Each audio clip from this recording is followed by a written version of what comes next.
जय हिंद दोस्तों।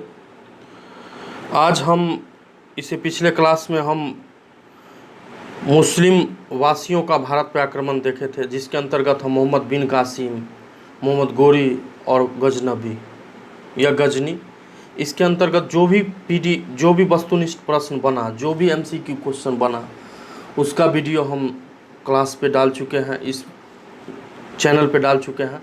आप लोग इस चैनल के नीचे लिंक प्रोवाइड कर देंगे, वहाँ से जाके आप देख लें। और खास के स्टार्ट किए हैं हम, और ये खास के स्टार्ट मध्यकालीन भारत स्टार्ट किए हुए हैं, और एक चरण आधुनिक भारत करेंगे, उसके बाद प्राचीन भारत करेंगे। तो 3 चरण ये होगा। उसके बाद साइंस का क्वेश्चन लेंगे और करंट अफेयर साथ साथ लेके चलेंगे। बीपीएससी 66 पीटी और बिहार एसआई का जो पीटी का एग्ज़ाम होने वाला है उसके लिए, ठीक है। तो प्रथम लेसन में लिया था मुस्लिम वासियों का भारत पर आक्रमण, और दूसरा लेसन है वो हम लेने जा रहे हैं दिल्ली सल्तनत के अंतर्गत पहला गुलाम वंश। आप देखेंगे कि गोरी का दास, मोहम्मद गोरी जो था, उसका दास या गुलाम बोलते हैं, वो था कुतुबुद्दीन ऐबक। और एक और दास या गुलाम था बख्तियार खिलजी के बारे में हम प्रथम वीडियो में ही बताएं कि देखा कि आपने कैसे नालंदा विश्वविद्यालय को कैप्चर कर लिया, बर्बाद कर दिया, और वो बिहार और बंगाल को कैसे बख्तियार खिलजी जीता है। और एक और था जिसका कुतुबुद्दीन ऐबक नाम से जाना जाता है, वो एस्टेब्लिश करता बने हैं दिल्ली सल्तनत का। और दिल्ली सल्तनत में प्रथम वंश का जो चर्चा जब हम करेंगे तो उसमें उसका स्थान आता है गुलाम वंश, यानी कि पहले आएगा गुलाम वंश। उसके बाद आप देखेंगे सेकेंड टाइम में आएगा खिलजी वंश, उसके बाद खिलजी के बाद आप देखेंगे तुगलक, उसके बाद आप देखेंगे सैयद, उसके बाद लास्ट आप देखेंगे पचमा लोदी वंश। यानी कि कह सकते हैं कि पहले गुलाम, फिर खिलजी वंश, फिर तुगलक, फिर सैयद, और फिर गुलाम वंश, ठीक है। तो गुलाम वंश 5 वंश का चर्चा किया गया है। और इसका टाइम जो पीरियड है ये 1206 ईस्वी से लेके 1526 ईस्वी तक है। यानी कि 1526 ईस्वी तक, और 1526 ईस्वी से स्टार्ट हो जाएगा आपको मुगल काल, ठीक है।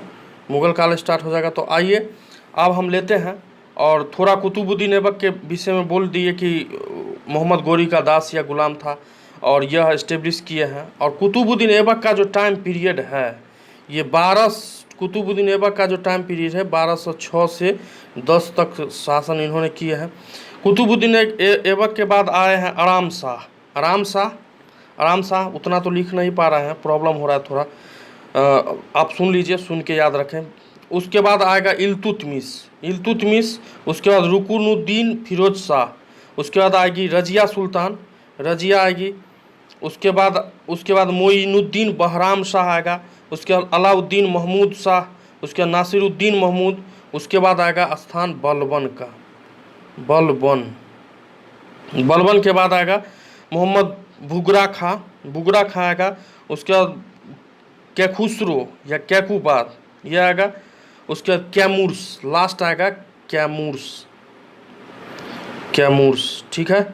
तो लास्ट का रहेगा कैमूर्स रहेगा। और सबसे इम्पोर्टेंट है कि आप गुलाम वंश के अंतर्गत सिर्फ 4 के बारे में ही पढ़ना है। कुतुबुद्दीन ऐबक के बारे में, कुतुबुद्दीन ऐबक, इसके बारे में आप पढ़ेंगे। उसके बाद आप विशेष ध्यान देंगे इल्तुतमिश के बारे में ध्यान देंगे। उसके बाद इल्तुतमिश के बाद आएगी रजिया के विषय में थोड़ा पढ़ना ज़्यादा अच्छा है, रजिया सुल्तान। उसके बाद रजिया सुल्तान के बाद आप देखेंगे तो उसके बाद आएगा बलबन। 4 गो हो गया। यानी कि कुतुबुद्दीन ऐबक, इल्तुतमिश, रजिया सुल्तान और बलबन। तो 4 के विषय में पढ़ना है और इससे जो भी गुलाम वंश के अंतर्गत जो भी ऑब्जेक्टिव बनेगा उसका डिस्कस हम आज इस क्लास में इस वीडियो में जा रहे हैं। तो आते हैं, लेते हैं पहला क्वेश्चन। पहला क्वेश्चन कर रहा है कि दिल्ली का वह प्रथम सुल्तान कौन था जिसने नियमित रूप से सिक्के जारी किए तथा दिल्ली को अपने साम्राज्य का राजधानी घोषित किया था। तो ये सबसे पहले थे इल्तुतमिश थे जिन्होंने अपने दिल्ली को राजधानी घोषित किया था। चलिए क्वेश्चन आ रहा है, सेकंड देख लीजिए। किसके शासनकाल में मंगोल का जो यात्री था वो, आप इंडिया को ऐसे देखते हैं तो ईस्ट होके आया था, यानी कि सिंध क्षेत्र होके मंगोल यात्री प्रथम बार सिंध के तट पर देखे गए थे। तो ये इल्तुतमिश, चूंकि ऑप्शन में देख रहे हैं बलबन, कुतुबुद्दीन ऐबक, रजिया सुल्तान, तो इसका भी ऑप्शन बी हो जाएगा, यानी कि बलबन इल्तुतमिश के समय में देखा गया था। चलिए चंगेज खान यही विदेशी था और चंगेज खान का मूल नाम क्या था? एग्जाम में पूछ चुका है, एसएससी के एमटीएस के एग्जाम में ये क्वेश्चन पूछ चुका है। तो इसका मूल नाम जो था तेमुचिन इसका मूल नाम था चंगेज खान का। चौथा क्वेश्चन देख लीजिए, निम्नलिखित में कौन मध्यकालीन भारत की प्रथम महिला शासक थी?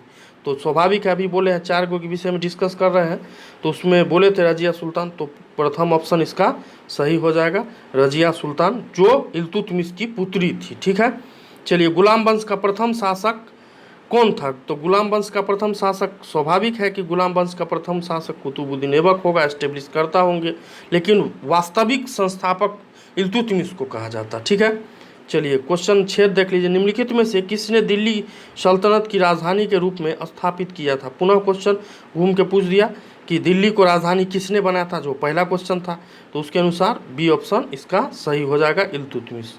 चलिए क्वेश्चन नंबर 7 देख लीजिए, निम्नलिखित में किसने भारत के प्रसिद्ध फारसी त्यौहार नौरोज को आरंभ करवाया था? नौरोज जो त्यौहार था भारत का, जैन लोग किया करते थे, उसको शुरू करवाया था।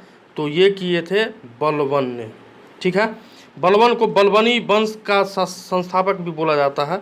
और दिल्ली सल्तनत आप जब डीप स्टडी करेंगे, हम अपने चैनल पर डालेंगे डीप स्टडी डिटेल में, तो उसमें देखेंगे कुतुबी वंश, शमसी वंश और बलबनी वंश, 3 का चर्चा किया गया है, जिसमें कुतुबी वंश में कुतुबुद्दीन ऐबक आएगा, आराम शाह आएगा। उसी प्रकार शमसी वंश में सबसे इंपॉर्टेंट आ जाएगा आपको इल्तुतमिश, उसके बाद रजिया सुल्तान आ जाएगी, उसके बाद बलबनी वंश में इंपॉर्टेंट हो जाएगा एक बलबन। ठीक है, क्वेश्चन नंबर इसी प्रकार आप 8 देखें, निम्नलिखित सुल्तानों में किसने गढ़ मुक्तेश्वर की मस्जिद की दीवार पर शिलालेख में स्वयं को खलीफा का सहायक कहा है?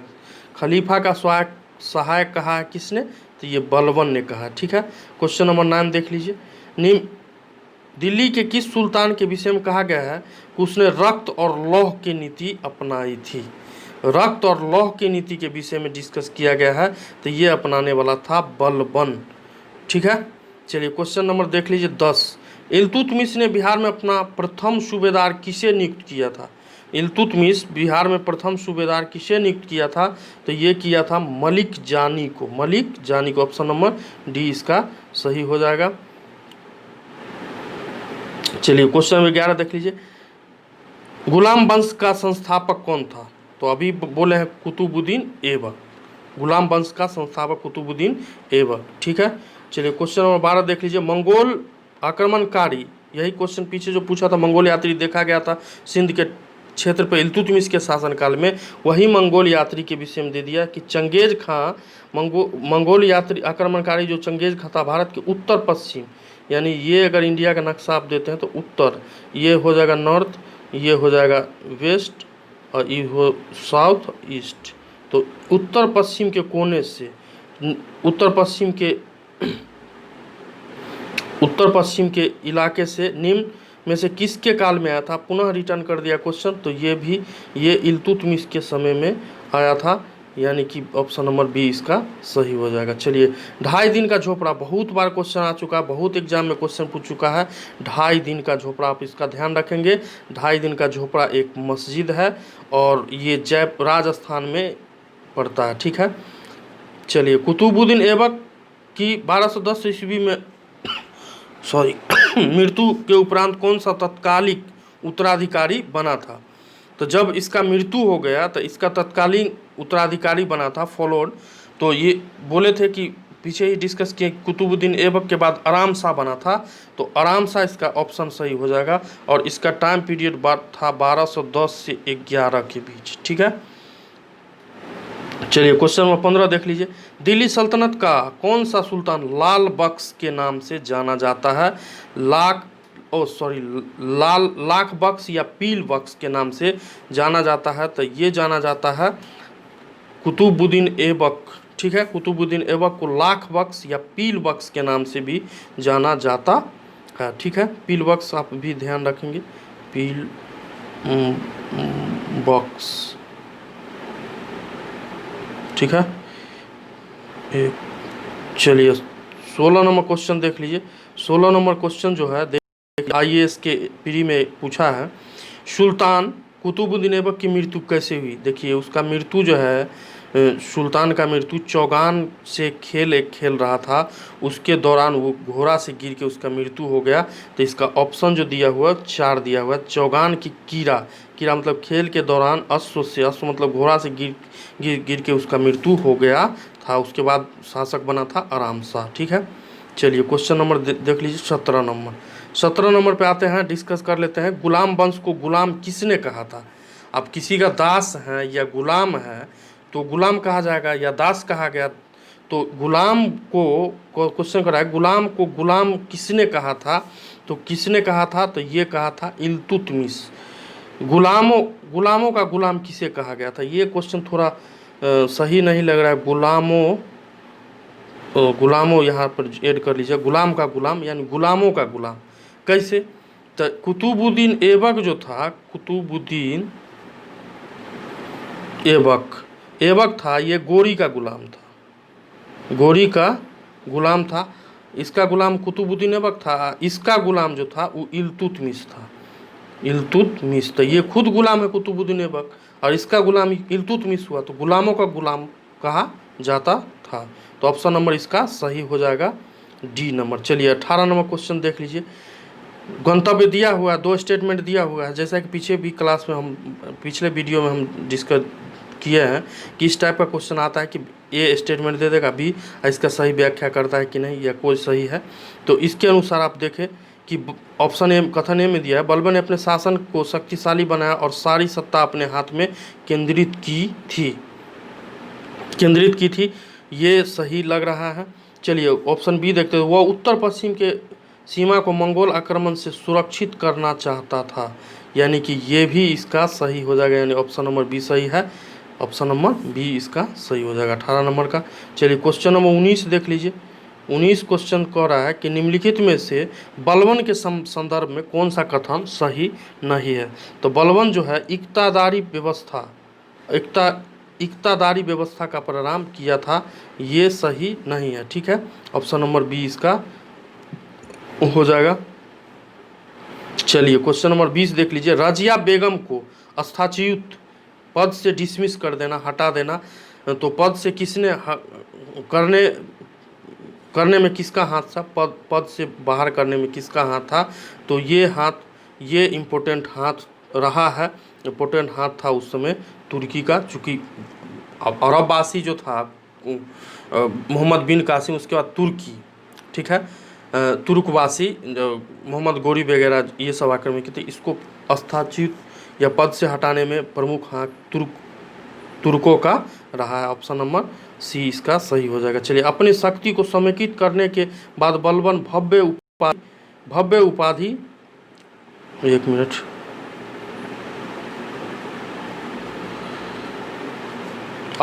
चलिए क्वेश्चन नंबर 21 देख लीजिए। अपने शक्ति को समेकित करने के बाद बलबन भव्य उपाधि धारण किया था।